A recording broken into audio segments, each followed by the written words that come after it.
Good evening, folks, and welcome once again to the Hour of the Time. I'm your host, William Cooper.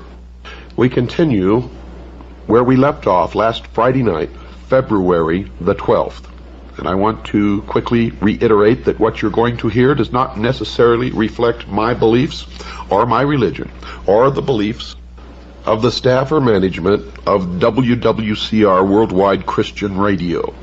What you are hearing, folks, is for the first time in history the public revelation of the origin, the history, the dogma, and the identity of those who operate in secret to bring about a worldwide totalitarian socialist government. They are known to Christians as Mystery Babylon. It is an ancient religion.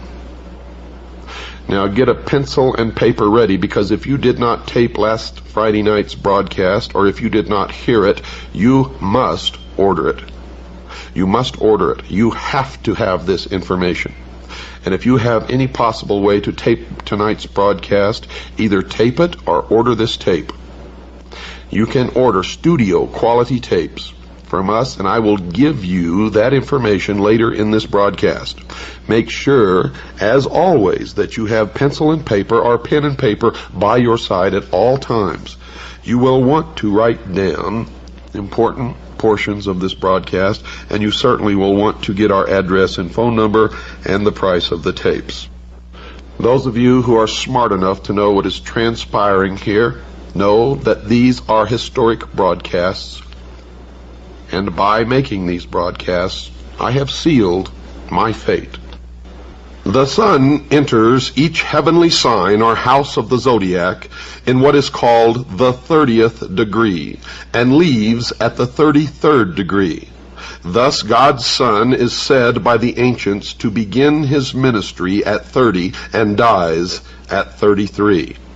A Freemason is not told the truth of the object of his worship until he attains the 30th degree. And this is why the highest degree in Freemasonry is the 33rd degree, for no one can rise higher than the sun. When viewing the shimmering rays of sunlight on a body of water at dawn or sunset, one can still see today how God's Son walks on water. It was well understood by ancient man that our weather was caused and controlled by the sun. It was a simple fact that God's Son had the power to control storms at will. The ancient Egyptians taught that he did this as he rested in his heavenly boat while crossing the sky. Thus we read that God's Son quieted the tempest or great storm on the sea while in his boat. Which boat? The boat of Isis. Ra, the sun god, also known as Osiris, in the bark of millions of years in which he traversed the heavens, he wears on his head and accompanies a vast sun disk symbolizing his powers as Lord of the heavens. The boat formed of a serpent bears his eye, and the god is seated on a pedestal representing Mayet, the divine order. Folks, when we stop to realize that every single king, prince, lord, governor, dictator, despotic ruler, civil and social institution, national flag, coat of arms, educational institution, military medal, award, organizational insignia, medallion, badge, emblem, citation, trophy, banner, pendant, political standard, or ensign, agency of government or religion uses the sun as a primary symbol, it can truly be said in the mystery school that God's Son is, quote, King of Kings and Lord of Lords, unquote. Here we note another cleverly disguised part of the whole, according to the mystery school, misunderstood and plagiarized story. For they believe that Christianity is a perversion of the mysteries, and that's why they hate Christians.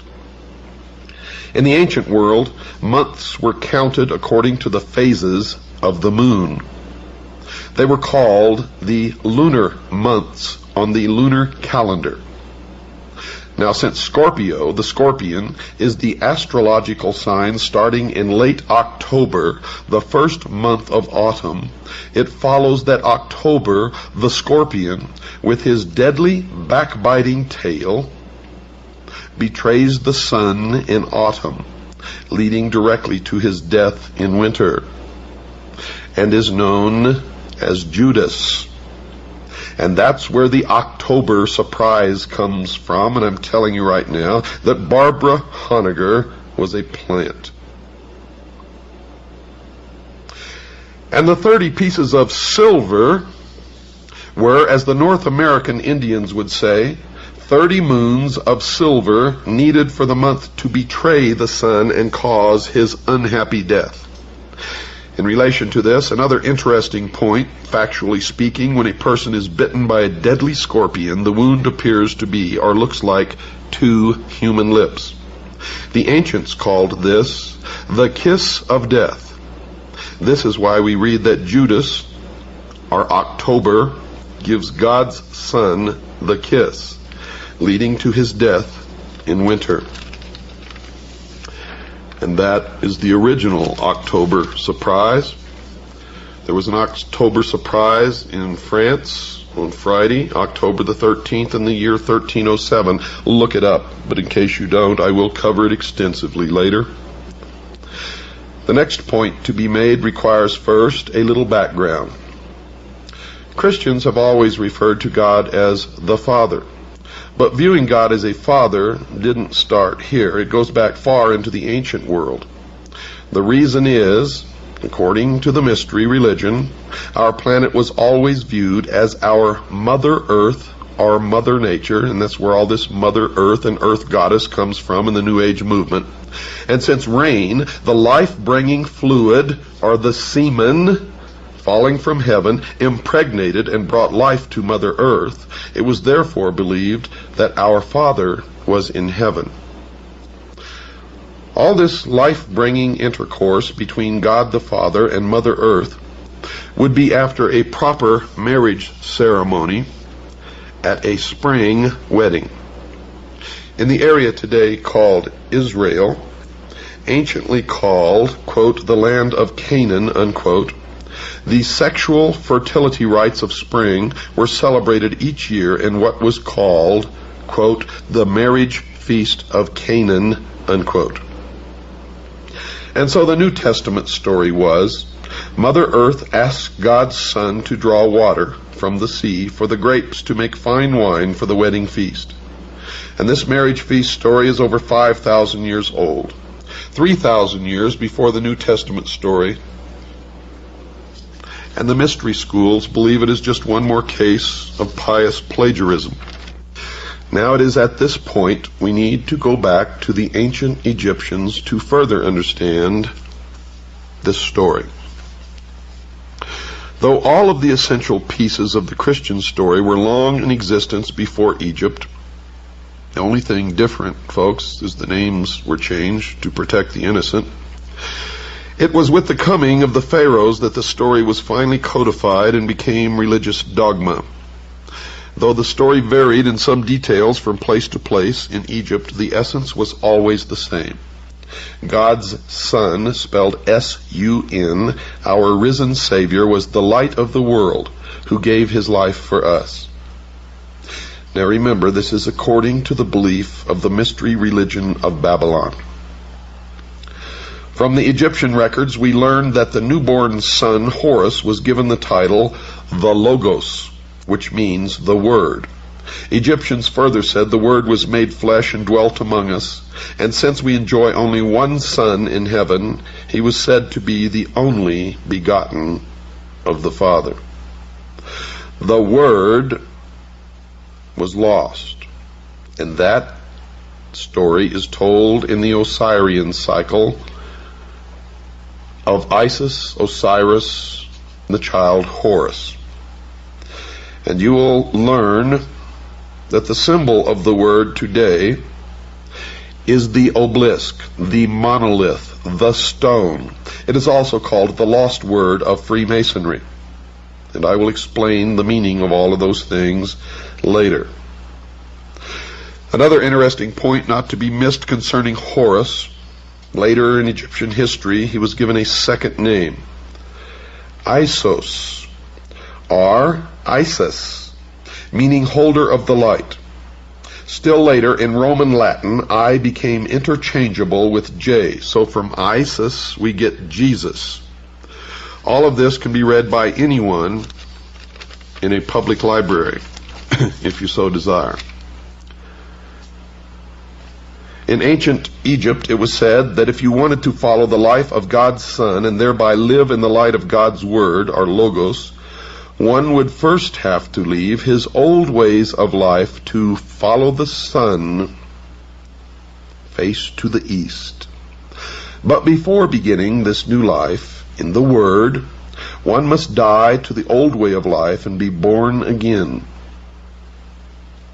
George Bush, when asked at a press conference by a reporter if he was a Christian,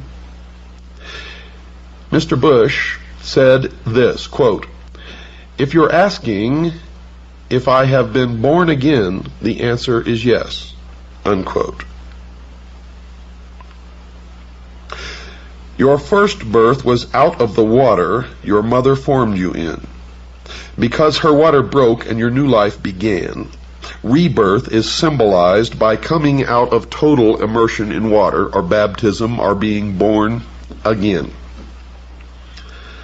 These points here mentioned are just some of hundreds, if not thousands, of direct connections that can be made between the Judaic-Christian Bible story and the far more ancient original story. The purpose for drawing your attention to this literary plagiarism, according to the Mystery School, this is what they believe, is best stated by Alfred North Whitehead, who said, quote, "No lie can live forever," unquote. They hate Christians, they hate Christianity, and the first object is to destroy the Christian church and Christians, to wipe them off the face of the earth. If you are a Christian, you are in the greatest danger that you can even imagine at this moment as the New World Order takes shape around you. Egyptologist Gerald Massey said, quote, "They must find it difficult, those who have taken authority as the truth rather than truth as the authority," unquote. And now for a few thoughts on the Old Testament Word of God, according, again, to the mystery religion. Remember, I am revealing the secrets of the mystery religion of Babylon during this broadcast. At Malachi 4:2, the God of heaven is described as the Son of righteousness with healing in his wings, and it is spelled S-U-N. The Son with healing in his wings. Then in the New Testament, at Matthew 23, verse 37, and Luke 13, verse 34, we see God's Son wanting to gather all under, quote, his wings, unquote. This is most appropriate, for in Egypt the Son was always pictured with his wings, and you see a disc with wings. Now all these pitiful little twits running around calling themselves ufologists, and Zechariah Sitchin, who has perverted the interpretation of the ancient writings, claims that this means that the Egyptians, whenever they drew these or put these hieroglyphics on in their writings, were indicating that UFOs came from other planets, and nothing can be farther from the truth. But this is part of the mystery Babylon deception, trying to convince the people of the earth that we are threatened by some other species from some other planet, so that they can more quickly bring about their new world order, their one world totalitarian socialist government. Don't fall for it, folks. I have found that most of these people involved with the so-called UFO research, who are trying to convince you of this, are Freemasons. Most of them 32nd degree of the Scottish Rite. And evidently they are attempting to do their best toward the furtherance of the great work in order to attain the 33rd degree, which can only be attained by meritorious work to bring about the completion of the great work, which is the destruction of the church, the state, and the enslavement of the mob, which is all of us. I hope you hear me out there.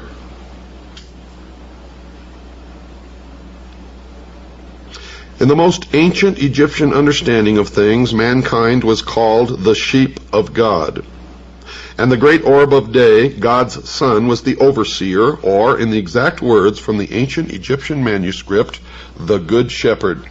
And we are his flock.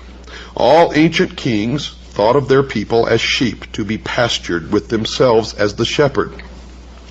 Sheep are ideal followers, you see, for they do not think for themselves, but will blindly follow anyone without question, and that's why I call most people sheeple.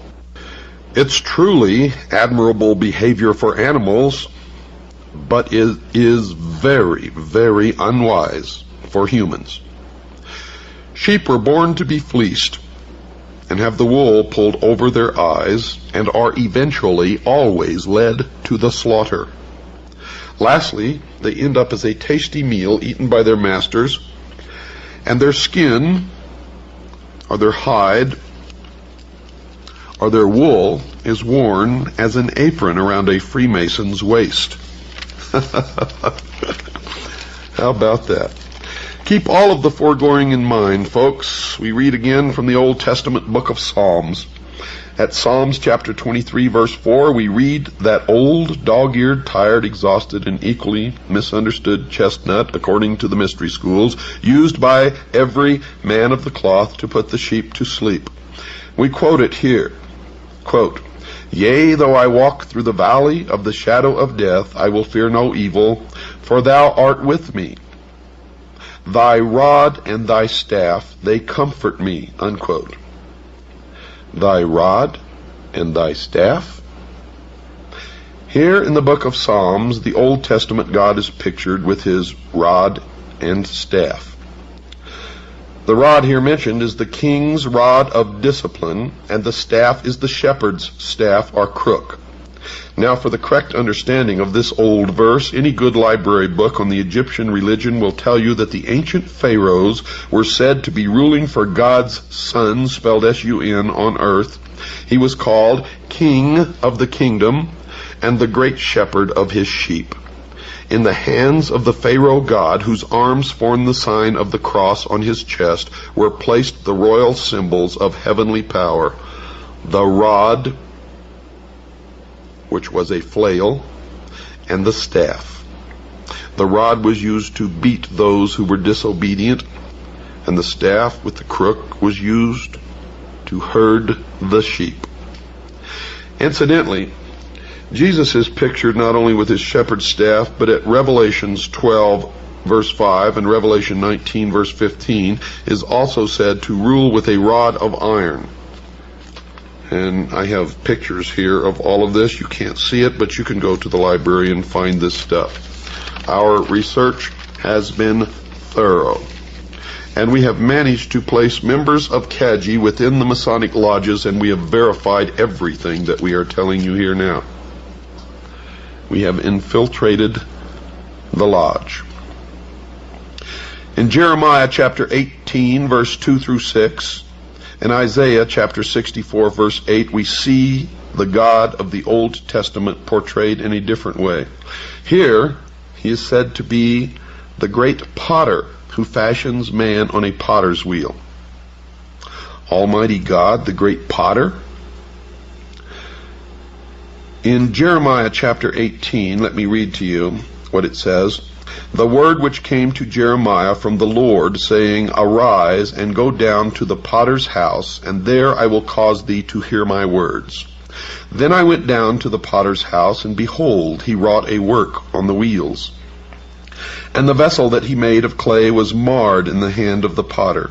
So he made it again, another vessel, as seemed good to the potter to make it. Then the word of the Lord came to me, saying, O house of Israel, cannot I do with you as this potter? Saith the Lord, Behold, as the clay is in the potter's hand, so are ye in mine hand, O house of Israel."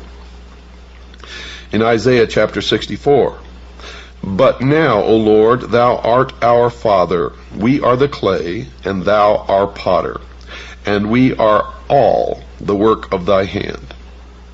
The potter story was Egyptian, 1,000 years before it was written by the writers of the Bible.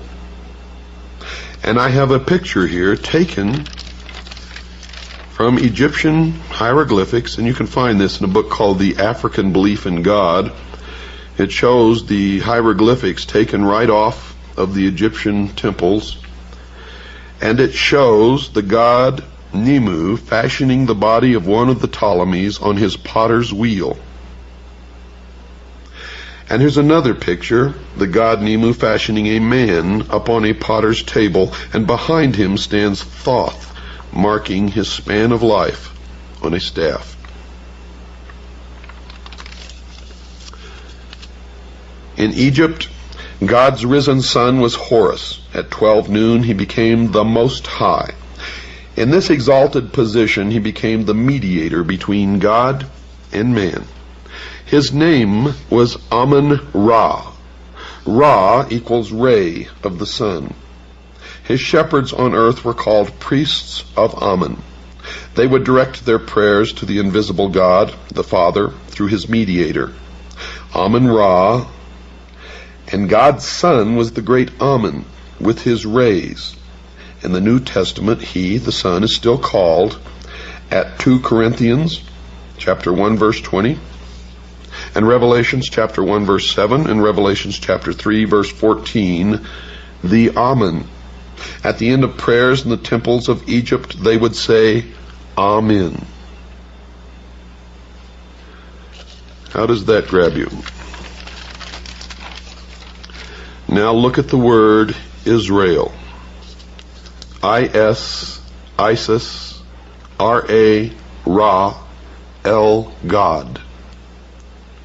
It is the androgynous God,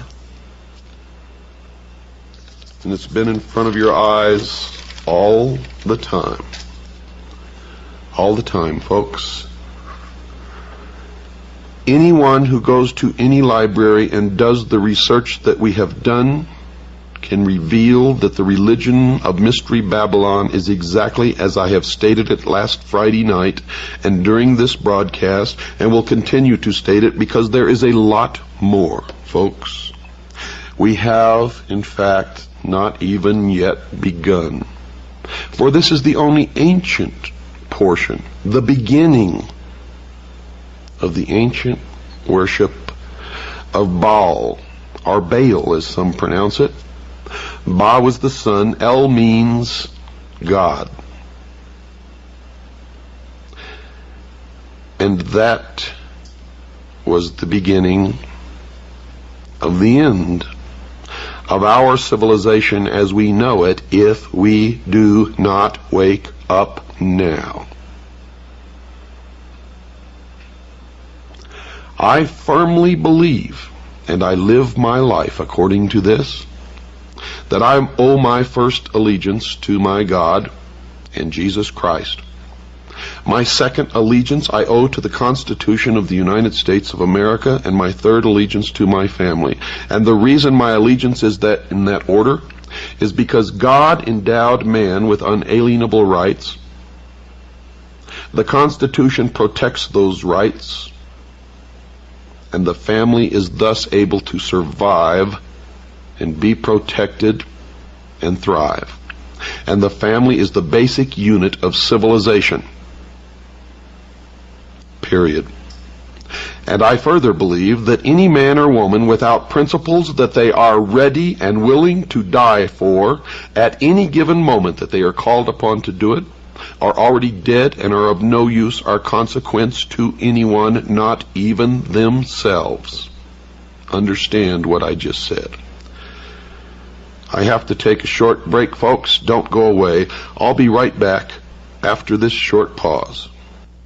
Isis was the patroness of the magical arts among the Egyptians. The use to which magic should be put is revealed in the Osirian cycle, where Isis applies the most potent of her charms and invocations to accomplish the resurrection of Osiris. In other words, the redemption of the human soul.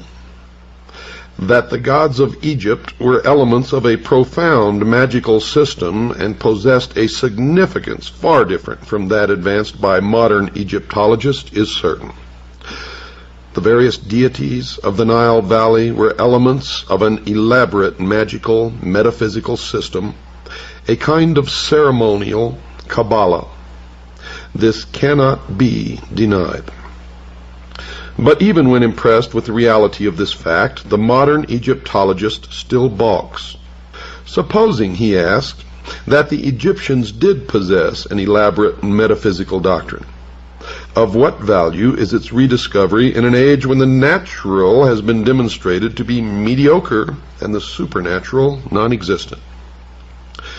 Even if these extinct persons whose mummies clutter up our museums were the custodians of some mysterious lore, we have simply outgrown it. Let the dead past bury its dead, they say.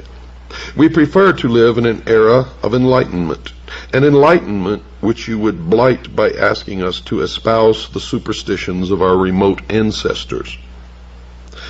These so-called superstitions, however, it is interesting to note, die hard. In fact, they do not die at all, but insinuate themselves as a discordant note in our matter-of-fact existences.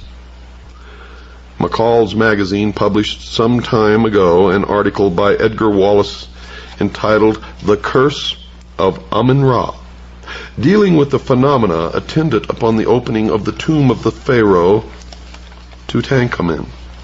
After vividly describing the curse of Amun-Ra, the author sums up the effect of this curse upon those who came in contact with the tomb or its contents. His statements are in substance as follows. At the time the tomb was opened, the party present at the excavations included the Earl of Carnarvon, Howard Carter and his secretary, Dick Bethel, M. Benedict, the French archaeologist, and M. Pasanova. Of these, only one, Howard Carter, remains alive. Now that was at the time of the article.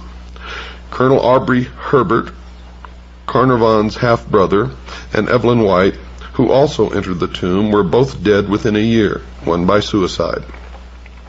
Sir Archibald Douglas Reed, the radiologist who took an X-ray of the mummy, was also dead within 12 months.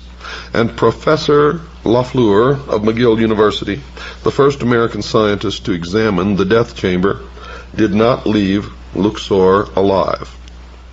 Wolf Joel visited the tomb and was dead within a year. Jay Gould was taken ill within the tomb and died. Attendants whose duty it was to look after the exhibit from the tomb in the Cairo Museum also sickened and died. 7 French authors and journalists visited the tomb, and 6 were dead within 2 years. When they unveiled Tutankhamun, they found a mark upon his face, and by a strange coincidence, the mark left upon the face of Lord Carnarvon, which presumably caused his death, was in exactly the same spot and of similar appearance. Nor does this list include the numerous native workmen who perished from the curse. Only recently, another name was added to the long list associated with the tragedy. Arthur Weigall, after a long and mysterious illness, similar to that defined in the curse, is the most recent victim. The eminent authority on antiquities, Dr. Martis, said, quote, "The Egyptians for 7,000 years possessed the secret of surrounding their mummies with some dynamic force of which we have only the faintest idea," unquote. Over the entrance to the tomb of Tutankhamun was a magical tablet inscribed with strange hieroglyphics. Dr. Martis named this tablet the Stela of Malediction, for it pronounced a fearful curse upon any sacrilegious person who might violate the sanctuary of the deified head, and it was called the Stele.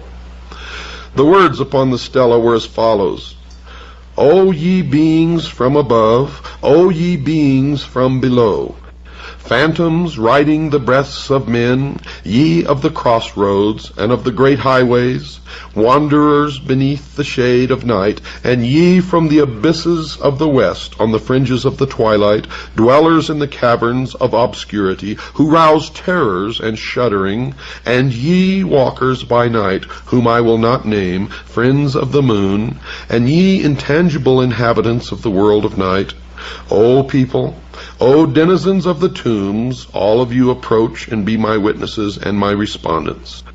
Let the hand raised against my form be withered. Let them be destroyed who attack my name, my foundation, my effigies, the images like unto me." Unquote. Can modern Egyptologists and scientists in all branches and departments view lightly the culture of the Egyptians if their researches into the forces of nature gave them such strange power and enabled them to master natural laws of which modern learning has no knowledge or conception? Did you know that Lars Hansen was reared in the Stell Group? Did you know that a very famous talk show host who covers for the Masons all the time was a member? Also was heavily involved with the Communist Party? Did you know these things? Do you ever bother to check, you who listen to these people and believe them blindly? You, the sheeple of the world? Circumstances so extraordinary as the curse of King Tutankhamun simply overtax the theory of mere coincidence, folks.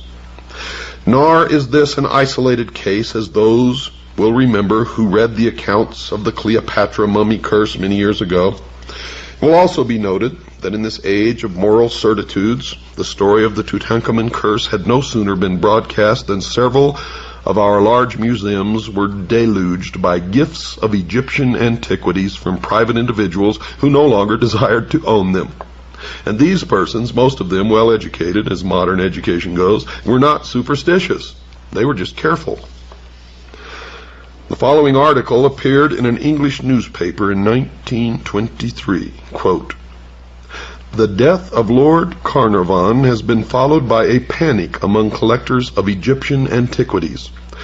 All over the country, people are sending their treasures to the British Museum, anxious to get rid of them because of the superstition that Lord Carnarvon was killed by the Ka, or double of the soul of Tutankhamun. These fears are, it is hardly necessary to state, absolutely groundless." Unquote. It's also hardly necessary, folks, to add that the journalist fails to give his authority for the last sentence. The newspaper article continues. Quote, "An avalanche of parcels containing mummies, shriveled hands and feet, porcelain and wooden statuettes, and other relics from the ancient tombs descended this week on the British Museum. Fear inspires these gifts, brought by every post. The belief that a dead king's curse is potent for evil after thousands of years won thousands of adherents on the day when Lord Carnarvon became ill.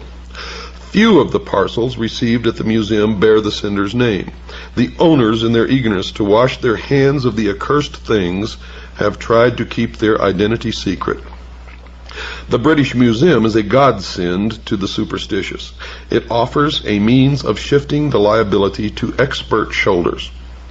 The museum authorities are used to such liabilities, having harbored the coffin lid of the powerful priestess of Amun-Ra for years. But they are not at all grateful for the present flood of gifts. The museum weathered a similar storm some years ago, when the story of the curse of the priestess of Amun-Ra became public. Sufficient scare gifts were received to fill a large showcase. A long chain of fatalities has been attributed to the curse of the priestess. Men who have made fun of the superstitious have died within the year. Another story is that a photographer took pictures of the priestess and placed the plates in his safe. When he went to look at them some weeks later, the glass had become a thin brown powder." Unquote. Now let us consider the rational explanations, so-called adduced by science in disposing of the superstition of the king's curse. Dr. Frederick H. Cowles, FRGS, famous British scientist, declared in an interview years ago that Lord Carnarvon and a number of workmen engaged in excavation met their deaths as the result of a poisonous and almost invisible dust placed there purposely by the wily priests to bring destruction upon the violators of the dead. Quote, "This poisonous dust," unquote, says Dr. Coles, quote, "analysis of which has baffled scientists, was scattered about the tomb. Lord Carnarvon was not the only one to note its fatal property, as a number of workmen engaged in the excavation were likewise stricken. Most of these died a lingering death, but others greatly impaired in health have recovered," unquote. There is nothing in the learned doctor's explanation, however, to account for the fact that Howard Carter did not chance to breathe any of the noxious vapors, although he was more steadily engaged in the work of excavation than even Lord Carnarvon. It's also questioned how much science actually knows about this mysterious dust which defies analysis, for if it cannot be analyzed, how can it be either identified with certainty or even proved poisonous? The term poisonous dust is evidently the charitable term that covers a multitude of scientific shortcomings. Several years later, there was another revelation that they were stricken with some virus that inhabits ancient tombs. And who knows what the real story is? Though sorcery has been accorded no official recognition by modern science, there is nevertheless a certain quasi-official acceptance of the reality of occult phenomena throughout the civilized world. In a newspaper interview, Sir Arthur Conan Doyle illustrates the widespread recognition of the idea that the Egyptians knew how to surround their dead with mysterious guardian agencies which throughout the centuries visited their vengeance upon grave robbers, scientific or otherwise. In discussing with the correspondent of the Daily Express the death of a certain Mr. Fletcher, who had felt the wrath of Egypt's dead, Conan Doyle declared that the tragedy was caused by Egyptian elementals guarding a female mummy because another student of Egyptology, a Mr. Robinson, had begun an investigation of the stories of the mummy's malevolence. Quote, "I warned Mr. Robinson," he says, "against concerning himself with the mummy at the British Museum. He persisted, and his death followed," unquote. You may wonder where all this is going. But it becomes clear when you understand that the Egyptians inherited the religion of Babylon. So are we to presume that this single phase of ceremonial magic constituted the entire repertoire of the Egyptian thaumaturgists? You see, if they could manifest such surprising power, is it not probable that they possessed a knowledge of other natural hidden forces, forces as yet unknown to the modern public world, which is possibly of inestimable value, which may still be contained within what is called the secrets of the ages, which is guarded by the modern mystery school, which is still the ancient mystery school brought forward through the ages? We are assured in the authorized version, and note I say authorized version of Holy Writ, that the magicians of Egypt changed their staves or rods into serpents in the presence of Pharaoh. The modern scientist does not live who can duplicate that phenomena, yet if he happens to be a good Christian, he is in somewhat of a dilemma. We can pass over all the desperate efforts to disprove the magical powers of the Egyptians as arising not from a mature knowledge, but from a desperate prejudice. You see, magic is too ancient and too universal to be explained away by mirrors, wires, and hinges. In Egypt, we are dealing unquestionably with true manifestations of occult power.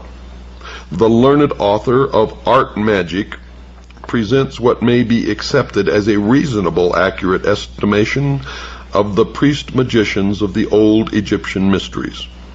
Quote, "They were highly educated, scientific men.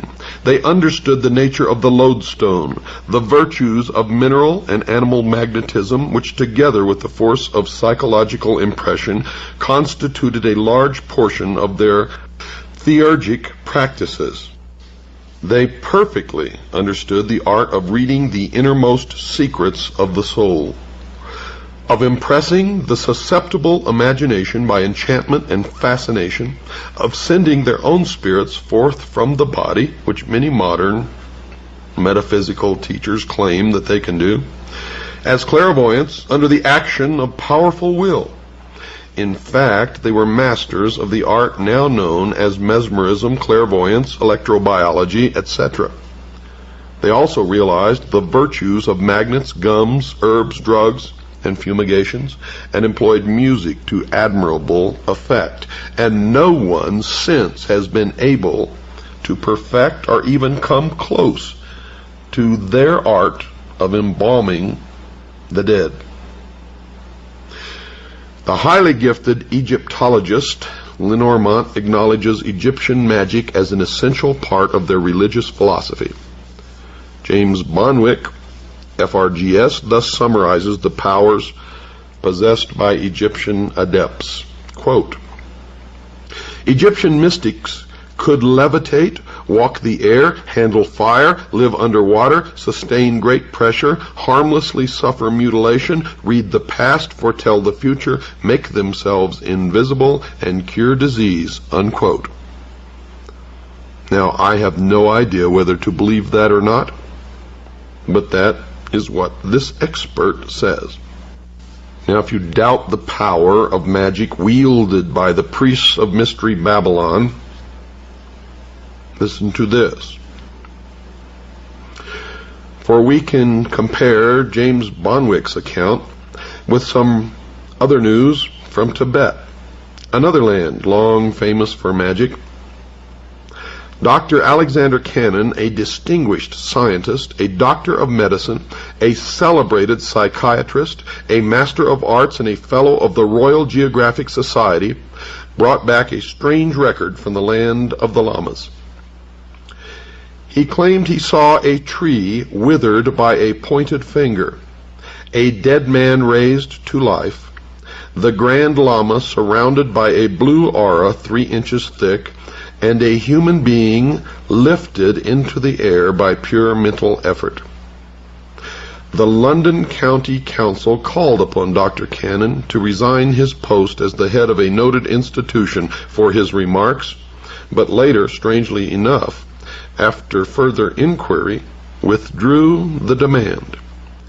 It would seem, folks, that the age of miracles, or at least magic, is not dead. You know, Plato, and I wrote this in my book, was an initiate of Mystery Babylon, and was actually initiated in the Great Pyramid in Egypt, where he lay in the sarcophagus for 3 days and 3 nights. He entered as a mortal man, and according to his writings, emerged as a god, given or imparted knowledge which he was to guard and keep. Remember, they called themselves the guardians of the secrets of the ages. From the writings of Proclus and Iamblichus, we can gain a considerable insight into the principles of Egyptian magic.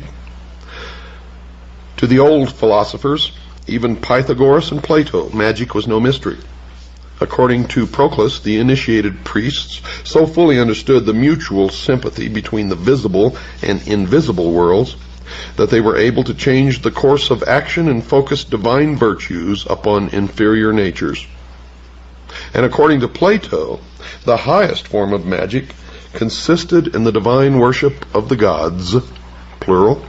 And according to Iamblichus, the priests, through sacerdotal theurgy, were able to ascend from a material state of unconsciousness to a realization of the universal essence, thus coming to an understanding of universal purpose, by which the performance of high feats of magic became possible.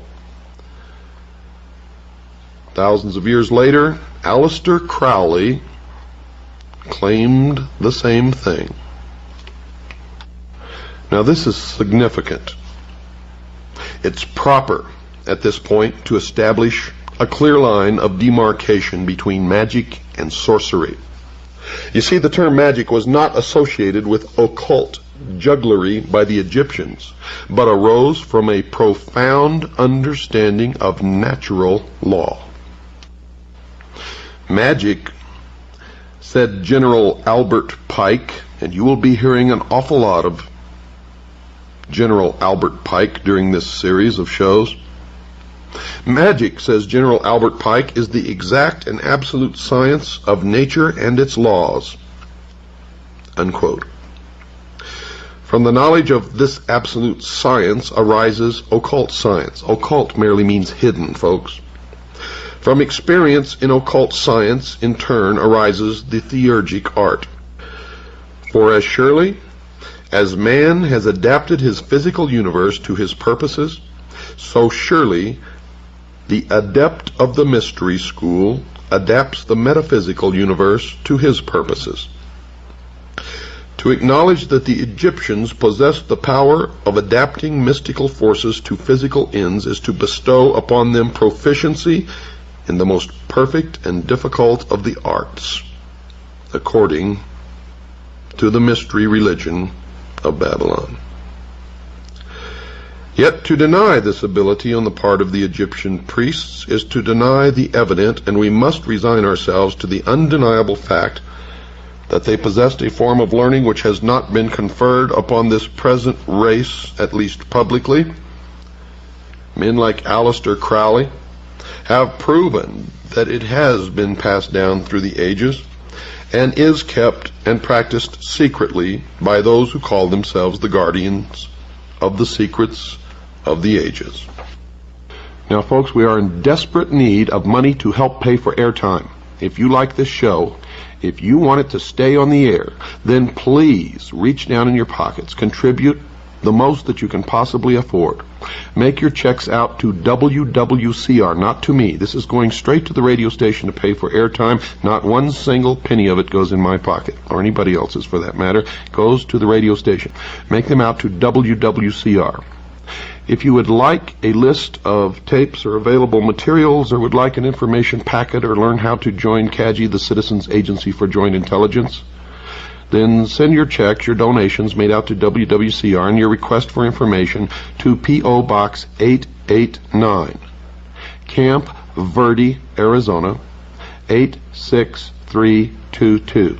That's P.O. Box 889, Camp Verde, Arizona, 86322.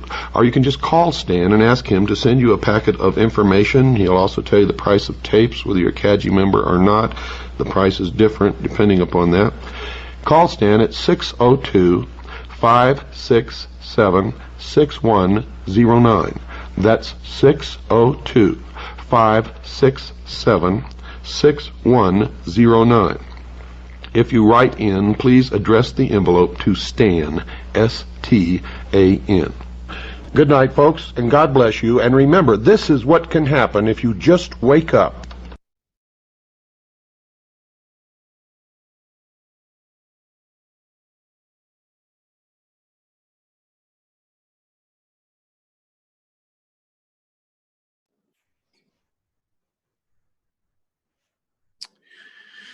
Okay, just give me one moment and I'll open up the Zoom lines.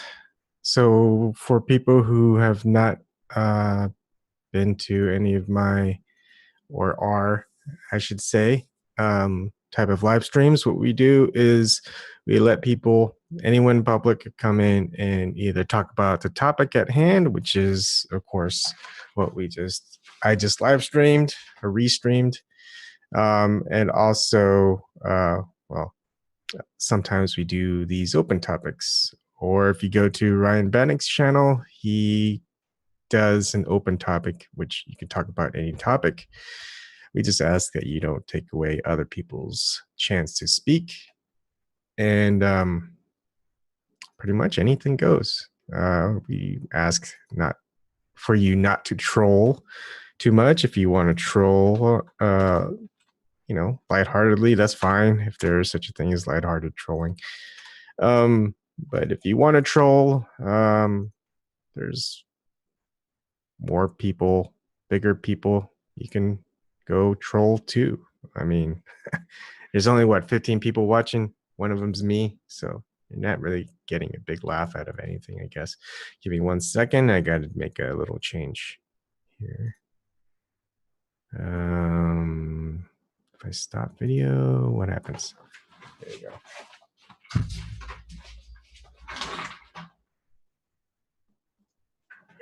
Now there's this join button.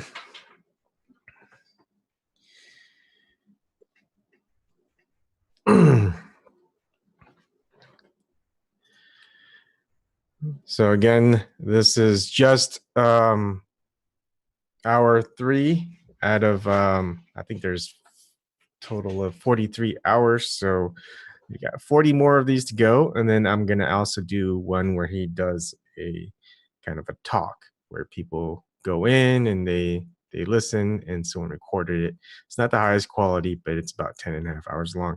We'll do that as well. So expect 53 nights, maybe 54 nights of this, maybe a break in between on some of these days or on the weekends.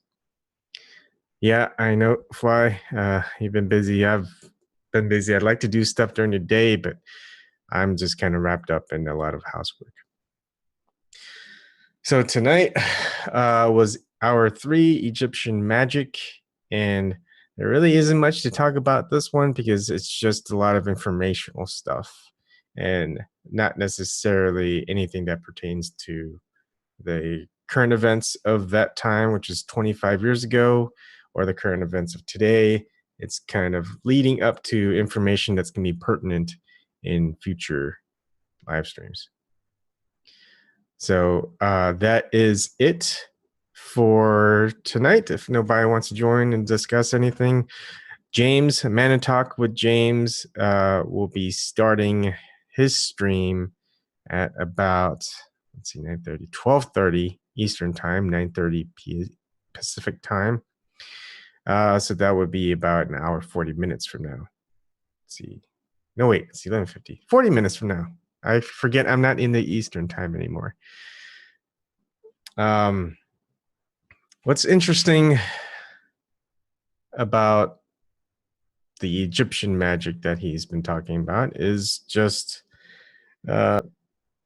why has it been brought back a couple decades ago? I mean, in this modern age where technology and science has kind of grown big.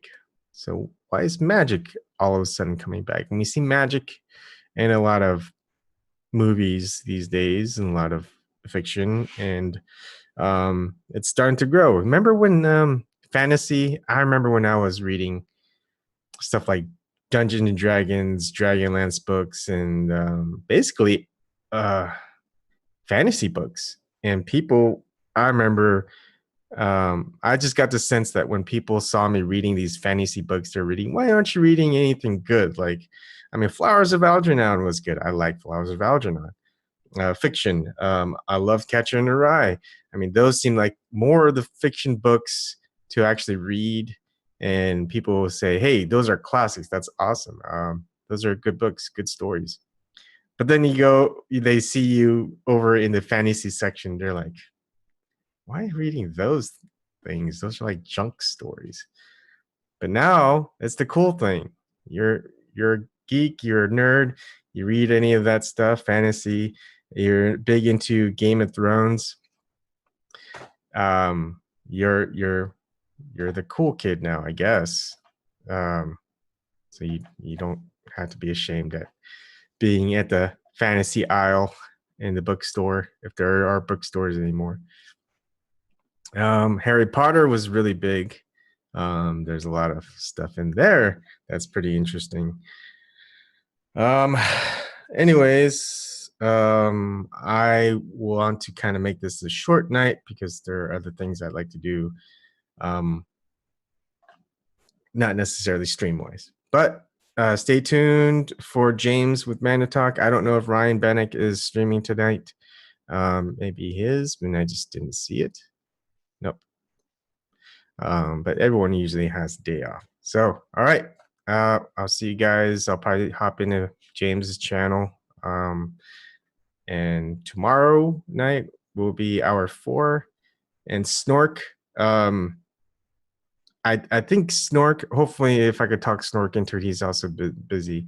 If he can do a science and technology one regarding water filtration within your house. Because I've gone through doing a lot of work on the pipelines for short term, just to get my security electrical code up to par for the inspector for the town. I also did a 5-stage reverse osmosis filter for the kitchen faucet, and also I'm planning on adding, maybe not now, hopefully sometime soon, a water softener with an ion exchange. Look at that, Snork, I remember. Not the saltless kind, but with salt. And I'm gonna remove the pipes that I currently have from there, and with the PEX, PEX, and a lot of other stuff. All right, so stay tuned. You see Snork in the live chat, and hopefully he can go and stream one. All right, I'll see you guys later.